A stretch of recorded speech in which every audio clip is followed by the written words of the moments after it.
आज का हमारा विश्लेषण आधारित है कर्मा नायक की किताब भगवान प्रकृति ही भगवान है पर। यह किताब एक बहुत ही पुराने कॉन्सेप्ट को एक बिल्कुल नए क्रांतिकारी नजरिए से देखती है। तो चलिए इस सोच की गहराई में उतरते हैं। लेखक अपनी बात की शुरुआत इसी दमदार लाइन से करते हैं, ये पारंपरिक मान्यताओं से एक ब्रेक लेने और एक नए नजरिए को अपनाने की बात है। मतलब ये सिर्फ अपनी निजी सोच को रिबूट करने के बारे में नहीं है, बल्कि ये इस बारे में है कि हम सब मिलकर इस दुनिया को कैसे देखते हैं। और यहीं पर इस पूरे विश्लेषण का, कह सकते हैं, दिल छुपा है। किताब का तर्क है कि भगवान कोई इंसान या कोई देवता नहीं, बल्कि एक कॉस्मिक एल्गोरिदम है, हमारे अस्तित्व को बनाने वाले 5 तत्वों का एक अल्फाबेटिक कोड। ये एक ऐसा इक्वेशन है जिसे आज हम समझने जा रहे हैं। तो चलिए इस कोड को डिकोड करते हैं। हम एक एक करके हर अक्षर को, हर तत्व को समझेंगे, ये जानने के लिए कि आखिर ये ब्रह्मांडीय समीकरण बनता कैसे है। शुरुआत होती है बी से, जिसका मतलब है भूमि। ये वो जमीन है, वो आधार है जिस पर हम टिके हैं। और साइंटिफिकली देखें तो हमारे शरीर में जो भी मिनरल्स हैं वो सीधे सीधे पृथ्वी से ही तो आते हैं। हम मिट्टी से अलग नहीं हैं, हम तो बस मिट्टी का ही एक चलता फिरता, सोचता समझता रूप हैं। अब आता है एच यानी हॉलो, या कह लीजिए शून्य। और ये एक ऐसा आइडिया है जो हमारी रियलिटी की समझ को पूरी तरह से हिला कर रख सकता है। क्वांटम फिजिक्स हमें बताती है कि हम जिस चीज को ठोस समझते हैं वो असल में लगभग पूरी तरह से खाली है। जरा इस नंबर पर एक बार ध्यान दीजिए, 99.99% हमारे एटम्स, और इसलिए हम खुद इतने ज्यादा खाली हैं। इसका मतलब जो हम ठोस महसूस करते हैं वो बस एक तरह का इल्यूजन है।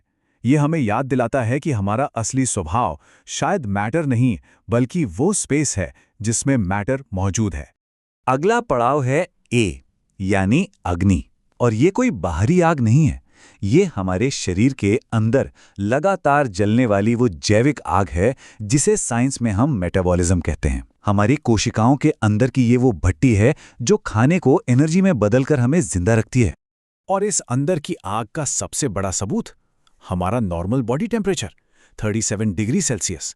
ये इस बात का जीता जागता सबूत है कि अंदर आग जल रही है, जीवन एक्टिव है।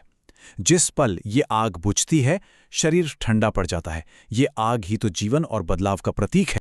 इसके बाद है जी यानी गति, जिसे हम वायु के रूप में जानते हैं।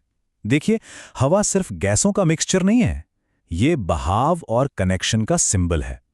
ये देशों की सरहदों को नहीं मानती, और ये हमें याद दिलाती है कि हम सब कहीं ना कहीं एक ही ब्रह्मांडीय फेफड़े से सांस ले रहे हैं।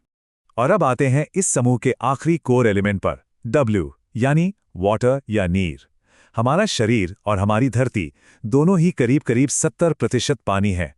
पानी वो मीडियम है जिसमें जिंदगी की सारी केमिकल रिएक्शंस होती हैं। ये जीवन का मूल स्रोत है। तो अब तक हमने इस जैविक कोड को तो समझ लिया, लेकिन अब कहानी एक बिल्कुल नए, एक मॉडर्न मोड़ पर आती है। किताब एक ऐसी नई ताकत की बात करती है जो इस नेचुरल सिस्टम को चैलेंज कर रही है। लेखक इस ताकत को एक नाम देते हैं, काला सूरज।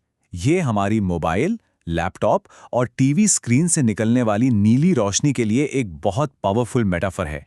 ये नकली रोशनी हमारे दिमाग को कंफ्यूज करती है, हमारी नींद के साइकिल को बिगाड़ती है और हमें नेचर से दूर करती जाती है।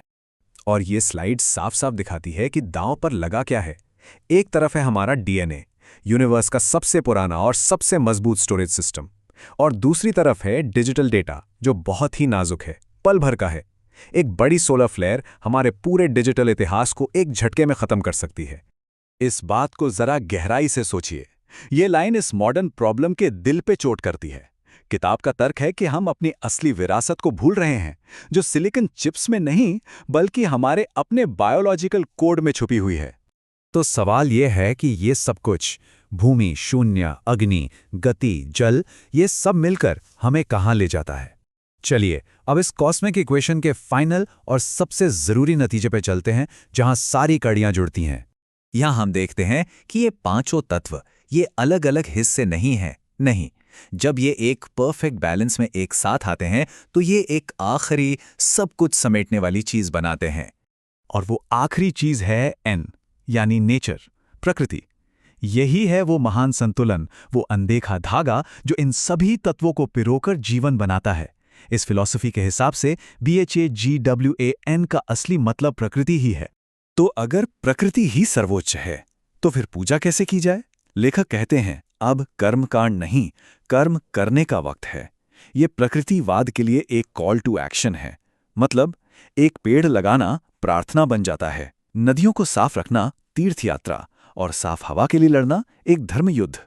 और यही आकर हम इस पूरी सोच के सबसे गहरे, सबसे पर्सनल सच पर पहुंचते हैं।